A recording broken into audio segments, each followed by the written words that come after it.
Take a look at this map. Every year, more than $5 trillion worth of goods move through these land and sea routes, the lifelines of the global economy. But right at the center of this map lies a country capable of changing everything.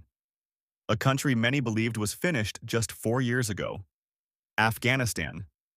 The same Afghanistan everyone passed through, but almost no one stopped to truly look at, except one country. China. China saw what others failed to see. And for that vision, it has already invested over $60 billion, with plans to raise that figure to nearly $100 billion by the early 2030s. Today, I want to share one of geography's great hidden secrets with you, a secret that, once understood, will permanently change how you see the world map.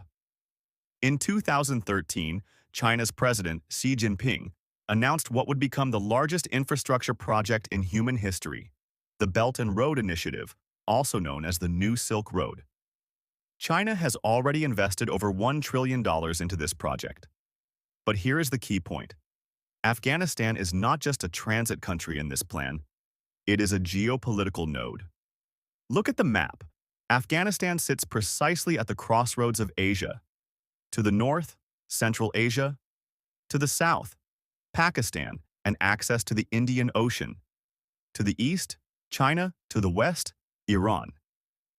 In official Chinese documents after 2021, Afghanistan is described as a potential bridge between Central Asia and southern open waters. What does that mean? Countries such as Uzbekistan, Tajikistan, Turkmenistan, and Kazakhstan, which today must travel thousands of extra kilometers to reach the sea, could instead pass through Afghanistan. According to regional development estimates, activating Afghanistan's transit routes could reduce Central Asia's transport costs to southern ports by 30 to 40%. For example, the route from Almaty to Karachi via Afghanistan, approximately 2,400 kilometers via northern routes, nearly twice as long. But China is not only thinking about lower costs. China aims to reduce Central Asia's dependence on Russia and integrate these countries into its own economic network.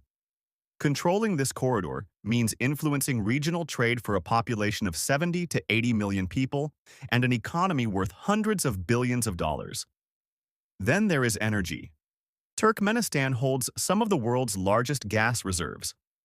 Kazakhstan is a major oil producer. If these resources move south and east through Afghanistan, China takes a major step toward long-term energy security. Now we arrive at the most practical part of the plan: railways. Through its joint economic project with Pakistan, China seeks direct access to Indian Ocean ports, and Afghanistan is the missing link. The proposed connection runs from western China to Afghanistan, and Afghanistan to Pakistan, and Pakistan to the port of Gwadar. Building railways through Afghanistan's mountains is not easy, but China has already proven in Tibet and Xinjiang that for Beijing, impossible usually just means more expensive, not unachievable. The Tibetan Railway was built at elevations above 4,000 meters with hundreds of bridges and tunnels. The ultimate goal? Reducing shipping time from China to Europe. Sea route, 40 to 45 days. Eurasian land routes, 15 to 20 days. And more importantly, reducing China's dependence on dangerous maritime choke points such as the Strait of Malacca, the Suez Canal, and the Strait of Hormuz. Geography is unforgiving. Afghanistan shares borders with 6 countries, a position unmatched in the region. For Central Asia, Afghanistan represents the shortest route to the Arabian Sea. If activated, trade volumes between Central and South Asia could multiply. Even a few $billion in transit revenue would be transformational for an economy as fragile as Afghanistan's. But there is a serious problem: infrastructure. After 4 decades of war, Afghanistan's road network is severely degraded. Many major highways require complete reconstruction. Reducing truck transit times from days to mere hours could turn Afghanistan into a true transit state. Estimates suggest that rebuilding key infrastructure would require tens of billions of dollars. China has stated it is willing to pay that price, but not for free. In exchange, it demands long-term operational concessions, a model China has already applied in Pakistan, Sri Lanka, and parts of Africa.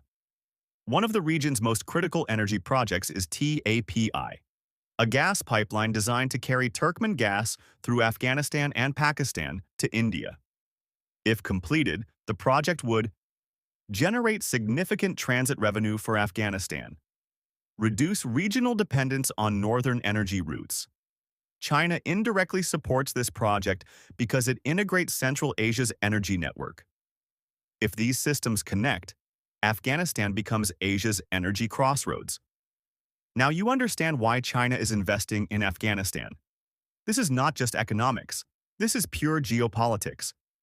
If these projects succeed, Afghanistan could transform from a crisis-ridden country into one of Asia's most critical transit hubs. And if they fail, China loses tens of billions of dollars, and a historic opportunity disappears. The final question is this: can Afghanistan rise above its geography, or will it remain imprisoned by it forever? What do you think?